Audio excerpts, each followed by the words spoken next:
চন্দর? আর কতদূর পথ? জঙ্গল তো আর শেষই হচ্ছে না। কোনো বিপদ আসবে না তো? সর্দার, আমরা কি ঠিক পথে যাচ্ছি? দাসমশাই, আমাদের এখানেই থেমে যাওয়াটা মঙ্গল।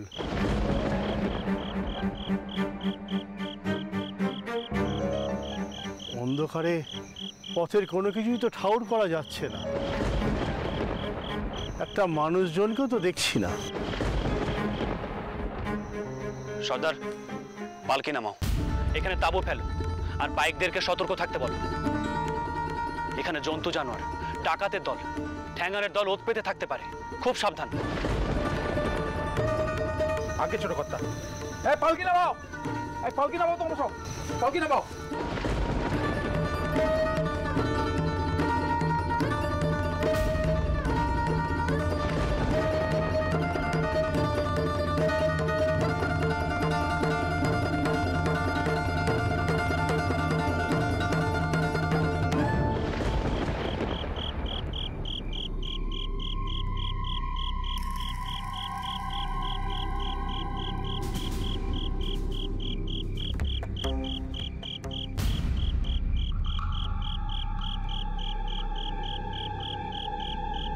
সর্দার, সর্দার, দেখে তো হাত বলে মনে হচ্ছে, দেখো তো।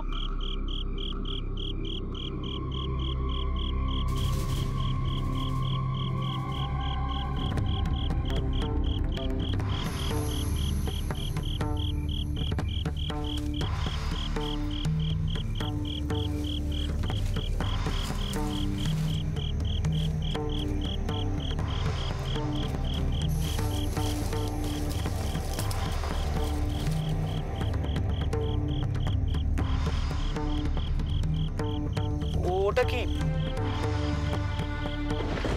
পাথর চাপা দেওয়া বলে মনে হচ্ছে না?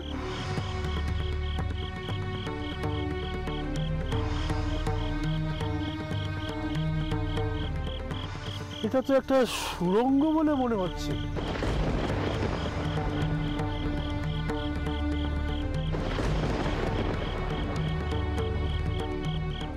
এই পথে কি মায়ের থানে যাওয়া যায়? মায়ের থানে যাওয়ার জন্য গোপন পথ কেন বাবা? জানি না মা, কেন এমন সুড়ঙ্গ পথ করা আছে তাও জানি না। সব রহস্য এখনই সমাধান হয়ে যাবে। সর্দার, লাঠিটা দাও। চন্দর, এসবের মধ্যে যাওয়ার দরকারটা কি? ছাড় তো বাপু। ফুল ঠাকুমা, ছাড়তে বললেই তো আর ছাড়া যায় না। কৌতূহলটুকু অন্তত মেটাতে দাও।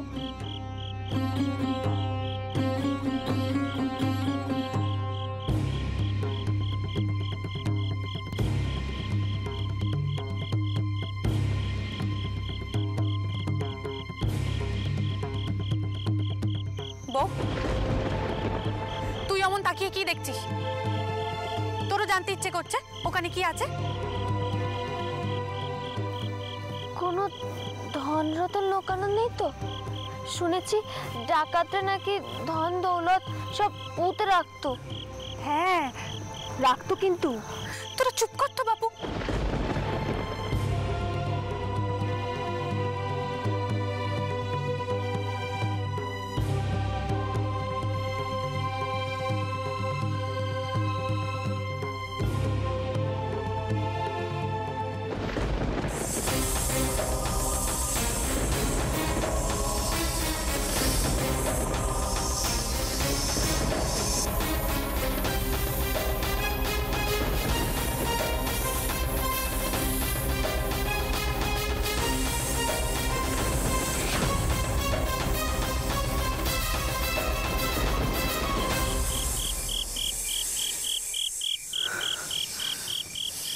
বাতাসে দিদি, একটু দুধ নিয়ে এসো তো।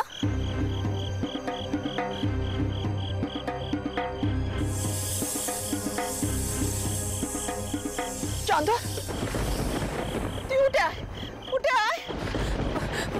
উঠে এসো ঠাকুরপো, উঠে এসো।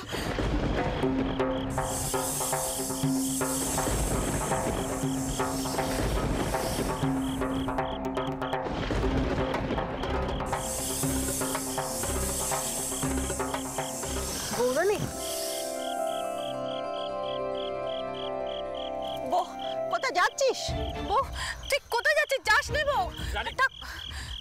রানী কি করছো? রানী রানী কি করছো? রানী এই মেয়ের বড় সাহস, চন্দন ফিরে এলো, দেখ কোথায় যাচ্ছে।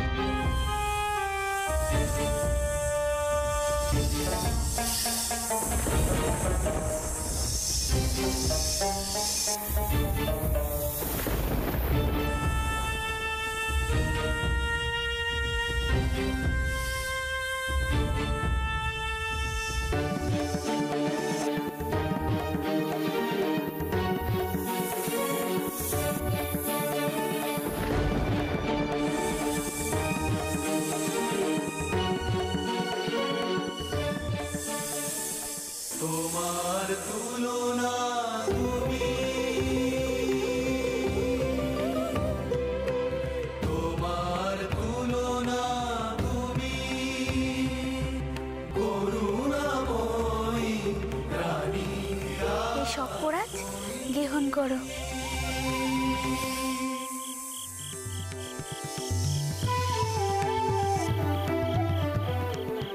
রানী রানী রানী উঠে এসো। রানী রানী রানী উঠে এসো, উঠে এসো, সাবধানে।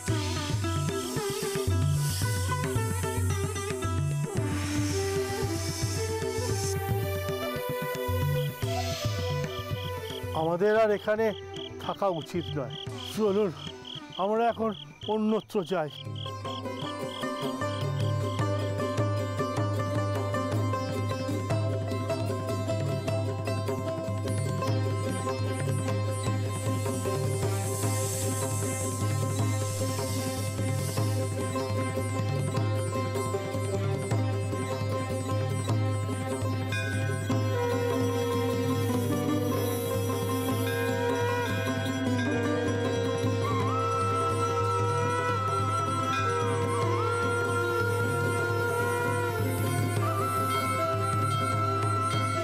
রানী চলো।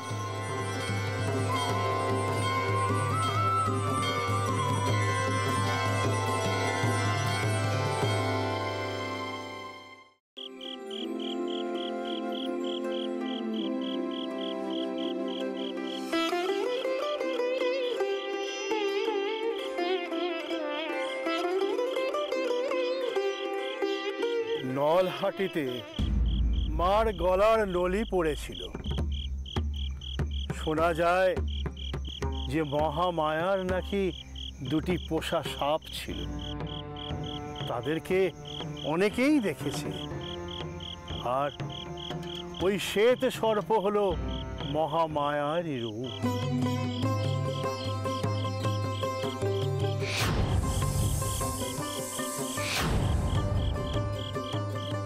জয় মা। শুনলেন তো আপনি, এত জায়গায় এত কান্ডি ঘটলো, সেই পায়েস ভরা বাটি থেকে শুরু করে সাদা সাপ দেখা পর্যন্ত। এরপরেও কি আপনার মনে হয় এই সবই শুধু পাতলের মূর্তি, এতে ভগবান নেই? রানী আমি তো তোমাকে আগেই বলেছি, দেখো এই এত দূরে এসে আমার একটা কথাই মনে হয়েছে, আমাদের চারপাশে এমন অনেক ঘটনা ঘটে যা যুক্তি দিয়ে বিচার করা যায় না। আগে তোমাদের বিশ্বাসকে অন্ধবিশ্বাস বলে উড়িয়ে দিতাম, এখন তা পারছি না। আমিও ভাবি, জানেন তো, রামমোহন রায়ের মতো এত বড় একজন মানুষ যা বলেছেন তা কি পুরোটাই মিছে কথা? কিন্তু আমি তার উত্তর পাইনি। রানী বহুদিন ধরে পথে পথে ঘুরছি, খুব শীঘ্রই যাত্রা শেষ করে বাড়ি ফিরব। ঘরের বাইরে আমার আর মন টিকছে না। আমারও। কি হলো রানী? দেখি কি হচ্ছে, দেখি। কিচ্ছুটি হয়নি আমার, দেখি না আমি কি হয়েছে। ঠিক আছে আমি, ঠিক আছে আমি। আরে বাবা, তোমার এই সংস্কার না সত্যি আমার ভালো লাগে। আমি দেখছি কি হচ্ছে। কি করছেন কি আপনি? বলছি আমার যে পাপ হচ্ছে, ছাড়ুন ছাড়ুন আমাকে।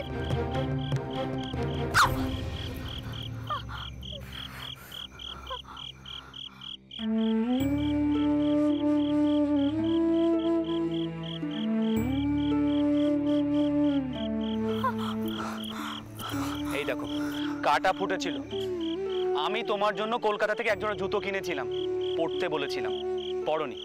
পরলেই কাঁটাটা ফুটতো না। চলো। কি হলো রানী?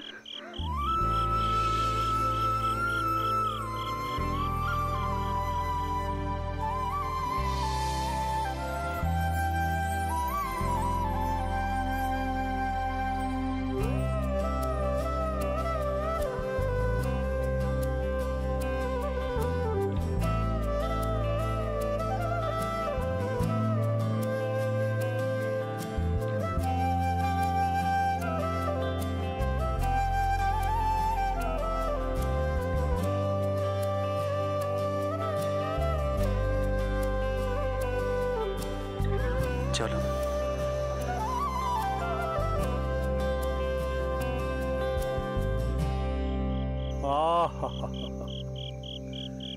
যেন সাক্ষাৎ মহামায়া তার ভৈরবকে নিয়ে চলেছে।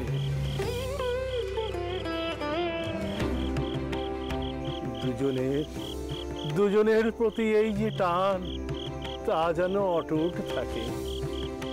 মা, মা গো, জয় মা।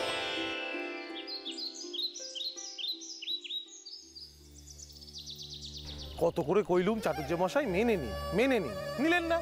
এখন কি হবে? আচ্ছা অমন সত্যি কথা কি কাজ বলুন দেখি। আরে বাবা, হুজুরের সামনে গিয়ে আপনি বলতেন যে আপনার ভুল হয়েছে, নন্দখুরোর জমি দখল করেছেন, ব্যাস। কেন বলবো না মশাই, কেন বলবো? আপনারা তো সকলে জানেন জমিদার রামানন্দ রায় অন্যায়ভাবে জমি দখল করেছেন, আর সেই দোষটা উনি আমার ঘাড়ে চাপাতে চাইছেন। আমি যদি ওনার প্রস্তাব মেনে নিই তাহলে অন্যায়ের সঙ্গে আপোষ করা হবে না। এই চলো, চল। দাঁড়াও দাদা, কোথায় নিয়ে যাচ্ছেন আমাদের দাদাকে? সারা গাঁ জানে যে দাদার মতো সৎ আর ধার্মিক মানুষ গোটা অঞ্চলে নেই। তোমাদের সাহসকে বলিহারি খুঁড়ো, শেষে ঠাউরের বিরুদ্ধে মিছে সাক্ষী দিলে তোমাদের ধর্ম সইবে। এই দেখো, হুজুর বিচার করেছেন, তোমরা কে হে বাপু বলার? কলকাতায় নিয়ে যাব, অনেকখানি পথ, চলো। দাদা, বউঠান আসছেন।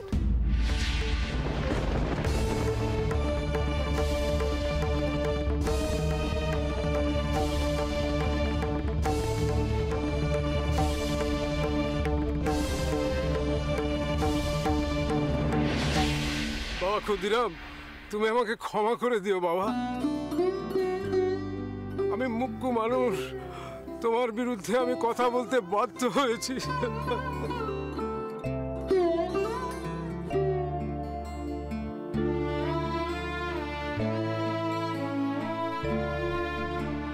এই খুড়ো, কান্না শুরু করেছো? হ্যাঁ, নিচে কথা কইছো এখন?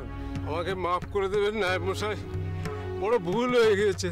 এতক্ষণ তো কিচ্ছুটি বলিনি, কিন্তু কচি বেটা আর অমন সাধ্যী স্ত্রী। খুড়ো, আপনি আর কোনো কথাই কইবেন না, আপনার বিপদ হবে। আমার বিশ্বাস রঘুবীর আমার চরম ক্ষতি হতে দেবেন না। নাই মশাই, আপনি একটুখানি অপেক্ষা করুন, আমি একটিবার আমার পরিবারের সঙ্গে দেখা করিনি। নিধি তুই যা, বউটানকে ধরে ধরে নিয়ে আয়। এতখানি পথ এর আগে তো কখনো চলেনি। যা বাবা। রাম, রাম বাবা, রাম বাবা, একটা কথা সব সময় মনে রেখো, জ্ঞান তো তোমার বাবা কোনোদিন কোনো অন্যায় করেননি। জানি তো বাবা। আর বাবা, তোমার মা, তোমার বোন, তাদের দায়িত্ব কিন্তু তোমার বাবা। হ্যাঁ, তাদের দায়িত্ব তোমার, তুমি দেখো তাদের। আমি রঘুবীরকে বলেছি আপনাকে বাঁচানোর জন্য তিনি কাউকে না কাউকে ঠিক পাঠাবে।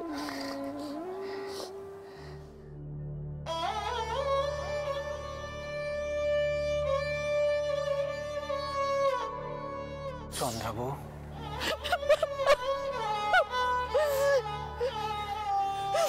কেন কেন এমন দিন দেখতে হচ্ছে? কেন কইতে পারেন কেন?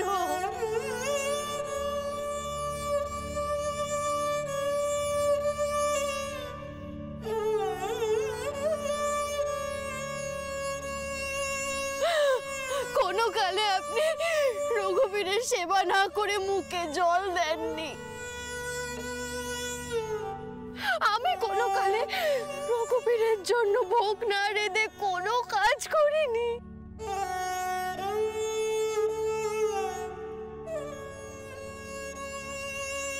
তাহলে কেন এমন অবিচার? কেন?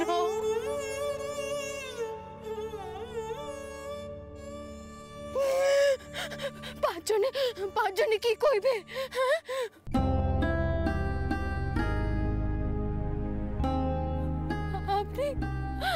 আপনি দিন রাত যাদের হয়ে জমিদারের বিরুদ্ধে কথা কইতেন তারা আপনার এইভাবে বিশ্বাস ভাঙলো। কেমন বেচেন? কেমন?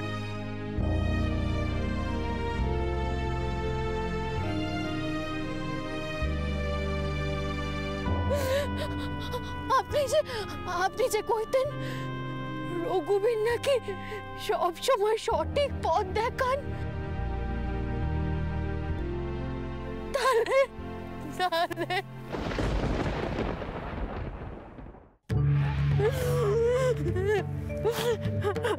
চন্দ্রবাবু, ঈশ্বরের পথ ঈশ্বরই নির্ধারণ করেন। তার উদ্দেশ্য নিয়ে কখনো কোনো সন্দেহ প্রকাশ করতে নেই। হয়তোবা দেখো গে, এর পেছনেও নিশ্চয়ই কোনো উদ্দেশ্য আছে।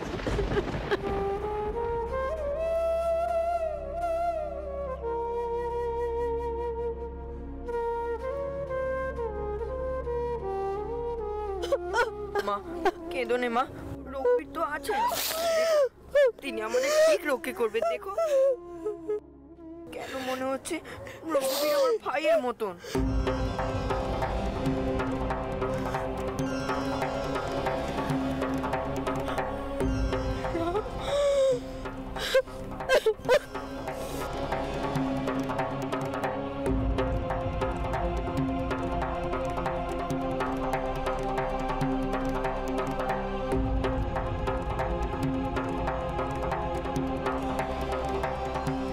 মশাই, চলুন এবার রওনা হওয়া যাক।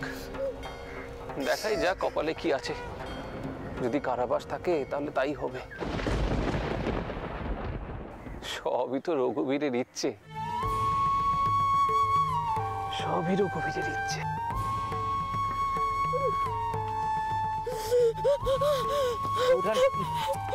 আমরা দাদার সাথে যাচ্ছি, আপনি রামকে নিয়ে ঘরে যান। একটা সুবিচারের ব্যবস্থা তো করতেই হবে।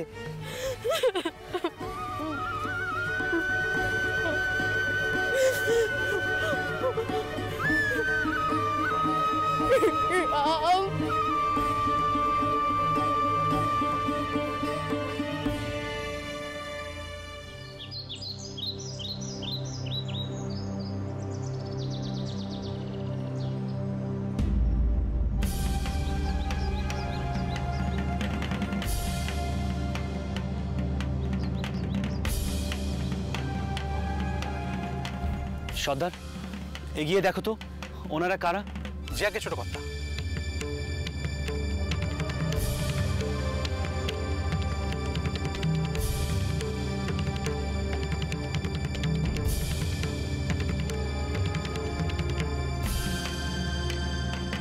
কে এই ব্রাহ্মণ? এমন উজ্জ্বল দীপ্ত চেহারা, তাকে বন্দি করে নিয়ে যাওয়া হচ্ছে।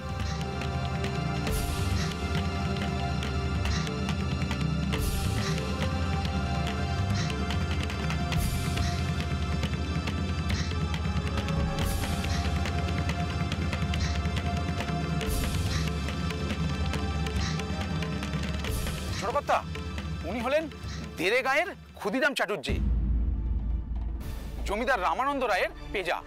নালিশ আছে উনি নাকি জমি দখল করেছে, তাই মামলা হবে। এসব কি বলছো সর্দার? এমন যার চেহারা, তিনি জমি দখল করতে পারেন? এটা কি সম্ভব?